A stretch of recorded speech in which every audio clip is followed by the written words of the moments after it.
Alléluia, alléluia, alléluia. Gloire à notre Seigneur Jésus-Christ.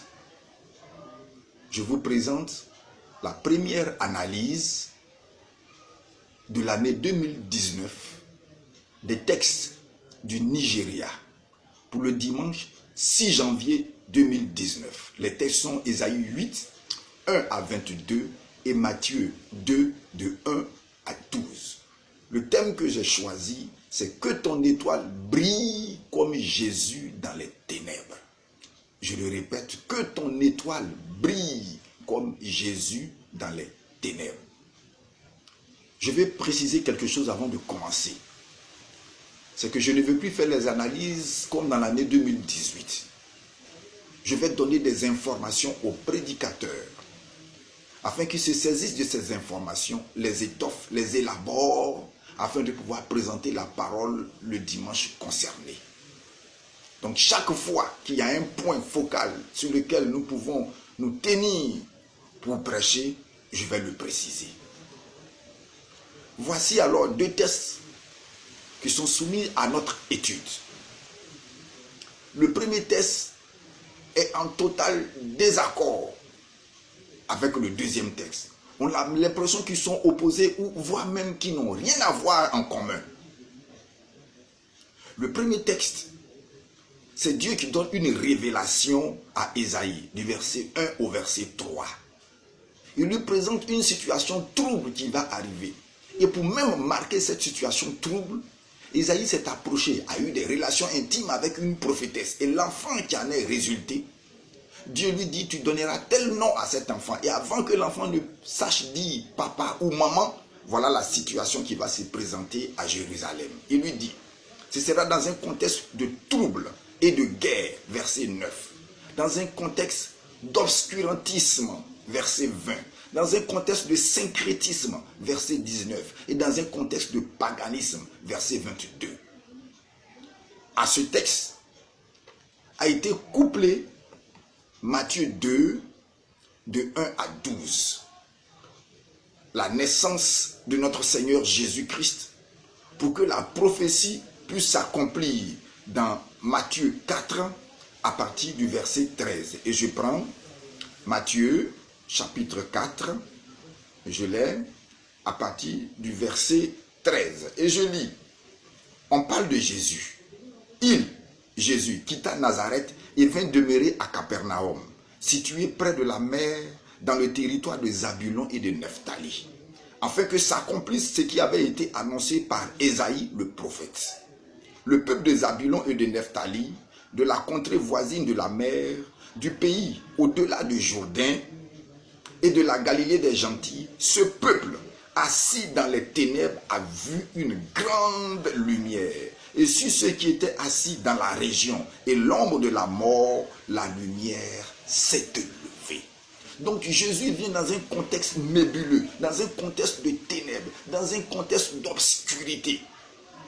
Il vient naître pour envoyer la lumière à cette contrée. Écoutez-moi très bien. Ça fait 3 siècles, avant la naissance de Jésus, ça fait 3 siècles qu'il n'y a aucun prophète, aucune prophétie.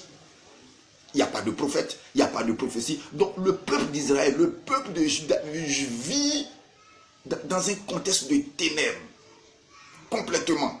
Et c'est dans ce contexte de ténèbres que Jésus naît. Et cela nous donne droit à la deuxième lecture. Verset 1 de la deuxième lecture. Jésus naît et Hérode est le roi de cette contrée. C'est un roi païen. Bien qu'il soit juif, c'est un roi païen. Il n'a rien à voir même avec les affaires religieuses. Pour preuve, c'est Pilate qui règle les affaires religieuses. Donc c'est dans ce contexte de ténèbres que toi aussi tu es devenu chrétien pour éclairer ta famille, pour éclairer ton village, pour éclairer ta région, pour éclairer ton pays.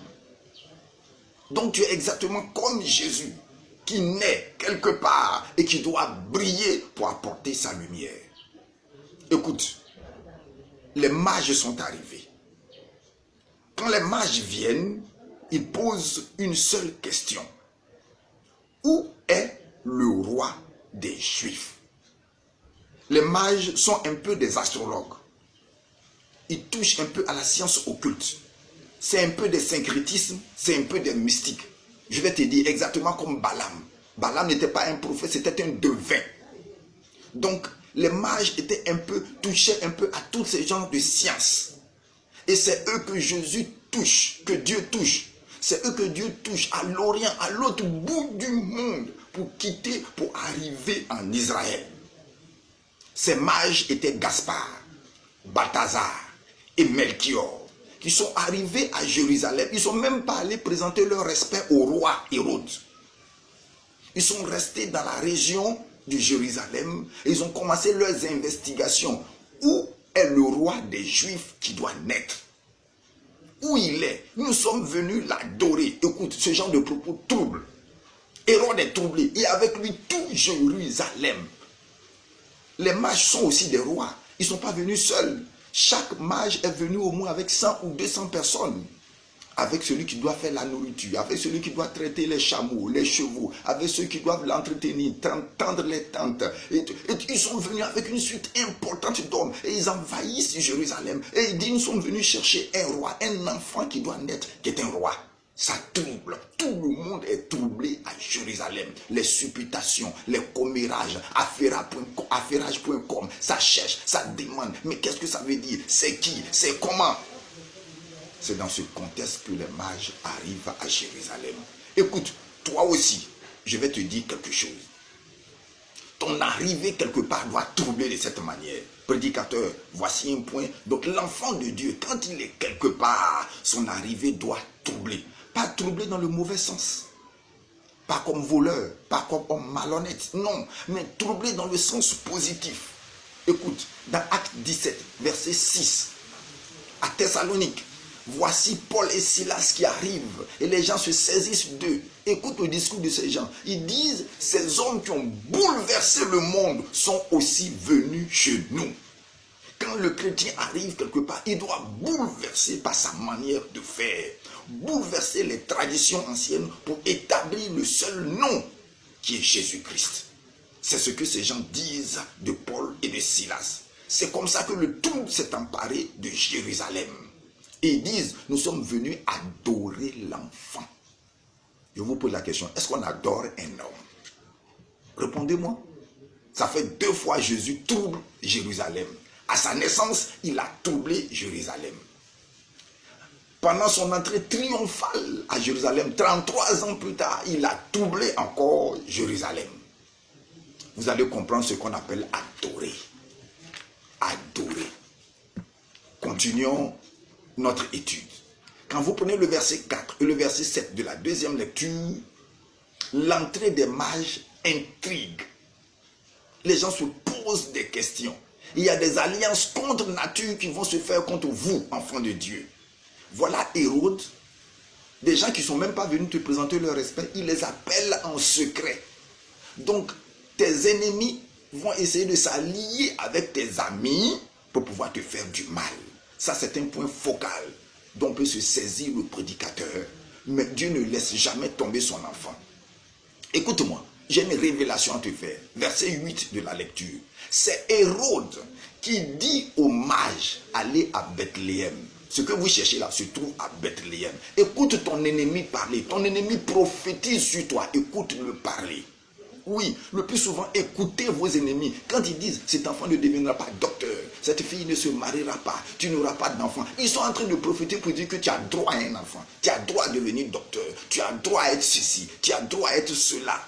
Mais vous écoutez le discours négatif qui en résulte et vous êtes effrayé. Et vous êtes ébranlé. Non, il est en train de te dire, voilà en fait ce que tu dois devenir. Écoute ton ennemi, il prophétise le plus souvent sur toi.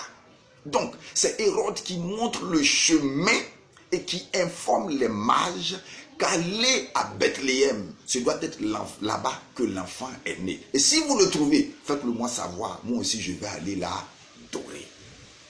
Voilà que les mages se mettent en route sur le chemin de Bethléem. Et ils retrouvent l'étoile qui leur a apparu en Orient. Remplie de joie.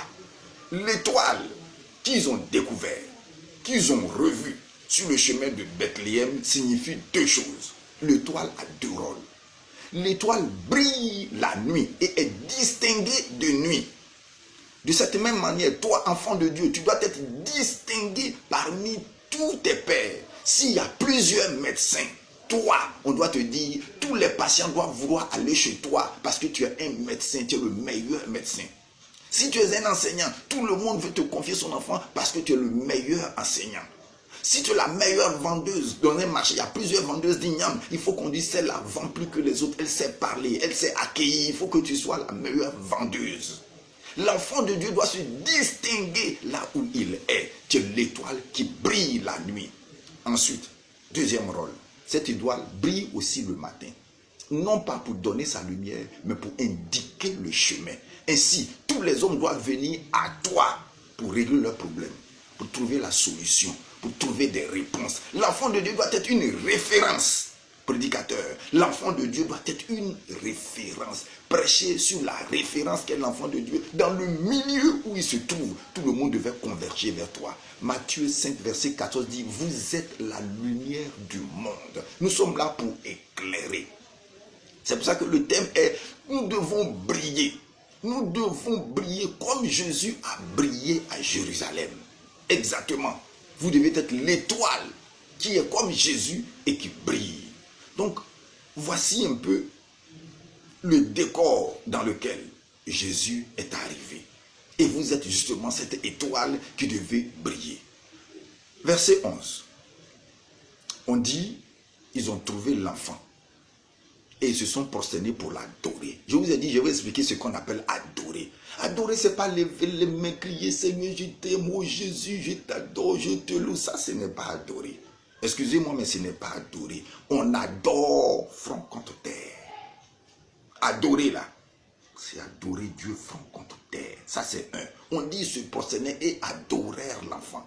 Deuxièmement, ils n'ont pas fait que ça. Ils lui ont donné des présents. Adorer, c'est envoyer des présents au Dieu que tu adores.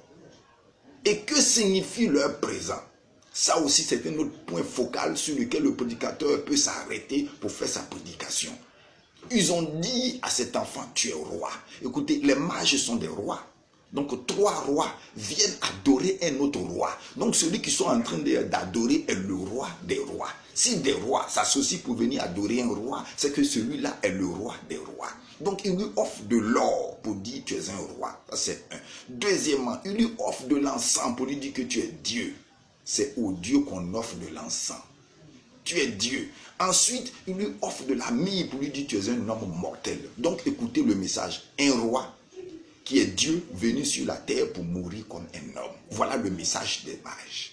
Ils sont en train de prophétiser sur la vie de Jésus-Christ. Et le verset 12 dit, divinement avertis, ils ont pris un autre chemin. Ils ne sont pas allés vers Hérode. Ils ont pris un autre chemin, ils s'en ont parti. Donc, depuis l'Orient, ils ont été divinement avertis. C'est pour ça qu'ils ont pu poser la question, où est le roi des Juifs? Nous sommes venus l'adorer. Que la paix et la grâce de Dieu soient sur toi. Sois cette étoile qui brille dans ta famille, qui brille dans ton village, qui brille dans la région, à qui tout le monde va se référer, qui sera la lumière de plusieurs et qui va proclamer le beau nom de Jésus-Christ. Que l'année 2019 soit une bénédiction pour toi, au nom de Jésus-Christ. Amen.